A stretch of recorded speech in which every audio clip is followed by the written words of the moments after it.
La fortuna è che il contagio è in forte calo, ma alle varianti del Covid-19 che sono arrivate fino al Veneto si è aggiunta una nuova casistica, quella della variante argentina. Un campione fornito dall'ULSS 3 Serenissima è stato sequenziato all'Istituto Zooprofilattico delle Venezie di Padova. È la B1499, non viene ritenuta particolarmente aggressiva e l'arrivo in Italia potrebbe essere legato a spostamenti familiari, quindi estremamente circoscritto. L'ultimo report dei ricercatori dell'Istituto Zooprofilattico aggiornato al 18 maggio scorso parla di 28 varianti diverse identificate da gennaio ad oggi, tra cui la variante inglese continua a farla da padrona con 711 campioni sequenziati, la variante indiana che assomma ad una trentina di casi che sono stati immediatamente individuati e isolati, la variante sudafricana e quella brasiliana che si chiama P1.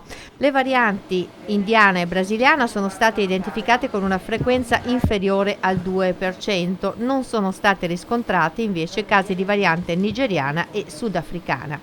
Sono state caratterizzate per la prima volta in Veneto invece le varianti B1620, ovvero la variante camerunense con 5 casi tra Padova e Belluno, e la C6 diffusa prevalentemente in Egitto, identificata per la prima volta nel luglio del 2020 in Abruzzo. In Veneto si segnalano 8 casi dovuti a questa variante, uno identificato nel corso della sorveglianza del 18 maggio a Verona e 5 identificati con campioni prelevati nelle province di Padova e Treviso nel periodo tra maggio e aprile 2021. Anche questa variante sarebbe più infettiva e meno sensibile agli anticorpi monoclonali.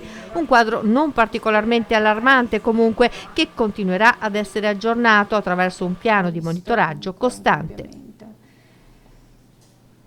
Questo è carino perché